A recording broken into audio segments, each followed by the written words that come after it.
different maker movements in a way, and there's not enough communication.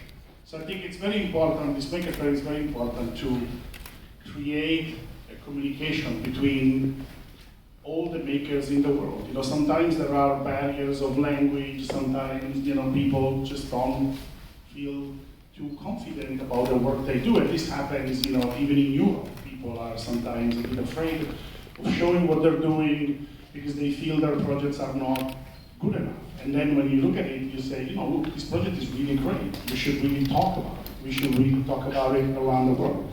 So I think it's important. So I like this concept of making together. One of the nice things about makers is that they naturally want to get together and work together. When you, I started the first makerspace Fab Lab in Italy, and again, there was, because I realized there was a Fab Lab in Afghanistan, and there was no one in Italy, so we created one, and then naturally a community formed around it. Because when you're building, you want to be together, you want to work together. So I guess, as Eric mentioned, I started with a number of friends.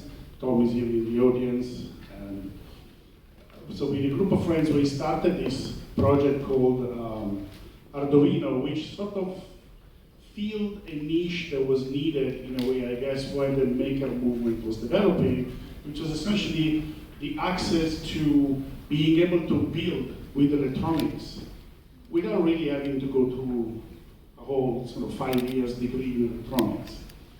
So, it's a picture of one of the first prototypes I built of Arduino. This was not called Arduino yet, it was called Programma 2004, because before Arduino we worked on a number of projects, and the first one I worked on was called Programma 2003. So it was really crappy, but it was able to blink an LED. And so the idea that it was able to blink an LED, it was able to show that you could, in a way, master this small device, these microcontrollers that now are becoming incredibly powerful. You can find them in any shape and size, with connectivity or not. But they are the core of a lot of the projects that we build. So the microcontroller enabled us to shift some of the complexity in electronics from analog electronics to software, which in a way, it was easier for me to teach to my students, and the same for a bunch of other teachers I talked to and worked with. Shifting some of the complexity over to software made that transition simpler.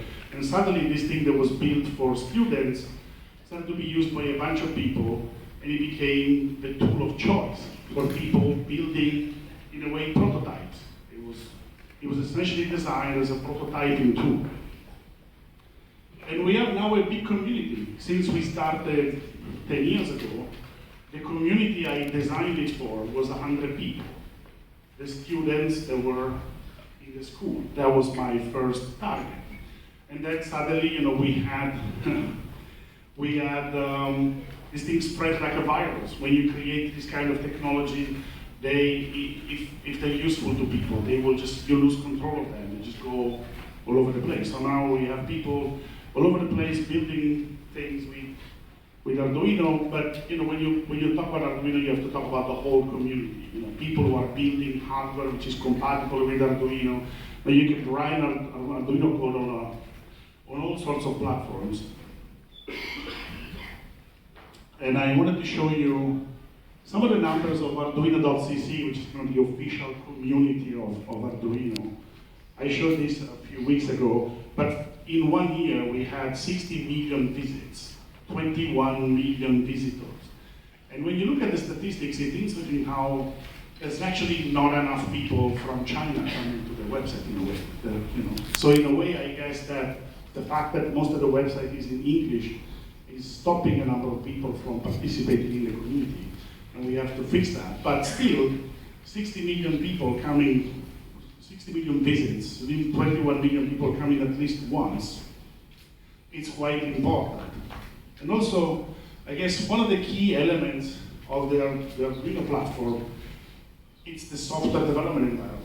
So even if you're using a board which is, you made yourself, you need software to make it run. So you come to the Arduino CC website, you download this. And so since March 10, so that's exactly 100 and something days, we had 2 million IDE downloads, one every 4.45 seconds. So this clearly goes beyond any of the boards that used to be called official.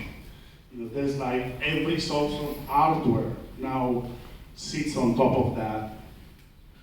And so there is a large community. This is an event we created called Arduino Day, where communities around the world get together and they organize a free event, self-organized. We had 262 events, and it was interesting. So this is a picture, is a poster made of the picture that we got from all those 262 events. We put them together, and it's amazing. They go from China, India, South America, Italy. So it is impressive to see when you say, okay, let's just organize an event. 10 years ago, I randomly came up with the name Arduino while I was trying to get some PCB made, and 10 years later, there is an Arduino Day which gathers thousands of people around the world. It's a pretty scary thought. So, what we work on is the experience around trying to build projects. Like hardware like the one in Arduino was available before. Somebody make a joke about this was high school electronics. So, I studied electronics in high school, so clearly it is high school electronics. And so the idea is, what it is the experience. What is important when we work with makers is to create an experience that makes it easy for people to learn, to start, to create. So we're trying to expand now the idea to make it simpler. Now, if you get a new board, a new piece of hardware, and you need to make it work, and you don't have the software, you can just down type a few words in the IDE, and this will connect to the network and download all the parts you need. So we're trying to make it, if you need libraries, there are thousands of libraries that people have built. We wanted to make it easy for people to find them. It's becoming like an app store. You just got a sensor, you don't know how it works, you type the name of the sensor, you download the library, you're good to go. And we don't charge money like on the other app stores. So it's a community. So trying to help people manage the software. And one of the things that we're trying to work on is, again, we realized more and more is about community, more and more is about making together. So we sort of moved the Arduino development environment to the cloud. And we created this tool that we call Create, which tries to bring together the things that people do on the website. They spend a lot of time in the forum trying to understand what's going on. They look for parts, they try to look for tutorials, they talk to each other, they send messages. So we bring everything together into an interface where we spend quite a lot of time working out the user interface. It's very important. Sometimes 10 pixels to the right changes a lot the perception that people have about the technology. So it's going to be some kind of a desktop where you log on and you get all the things you need there. And you can, obviously, keep documentation next to your code. You can embed schematics, and you can do all sorts of other things. The idea is to try to turn the code almost like into, you'll be able to embed the code into a website like you embed a YouTube video. So it needs to be, you can embed your projects everywhere. You can capture all a project in one tool. But also one of the things that's crazy is that now Arduino is not just about bringing LEDs, but there are all these different layers of software. We can now run Arduino from MCUs to real-time operating system, Linux and Windows 10 for IoT. We have networking API. We are working on different types of IoT connections. So we're trying to make building a connected product as easy as bringing an LED. And that's, everybody's trying to build the most powerful IoT platform. And And by doing that, they're cutting out 90% of the people that could be creative with that, because they are all a nightmare to use. So how do you create a great connected device with 12 lines of code? This is what we're trying to do. So we have lots of different partners we work with to try to extend the open source hardware outside of our community to other communities, to other places. And we also made this big move now that we are transitioning the platform to 32-bit. As makers become more sophisticated, you need more powerful tools. So we need to create a version of Arduino which runs on ARM processors as good as they run on the classic 8-bit ones. So this is the first step. It's the first Arduino which comes with a debugger on board. So we're going to be adding, we're working right now to add debugging capabilities to the Arduino IDE. So if you come to the MakerFaire in New York in September, you should be able to see some of the results. And we're also working on more connected devices, bringing different features to old style Arduinos. But we also worked at expanding the way we do manufacturing. So we announced a few weeks ago that Adafruit is making boards in the US for the US market. And we want to continue with this theme of making products locally.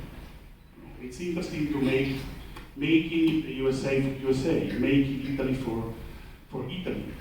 And so this is Lemore manufacturing boards in Manhattan.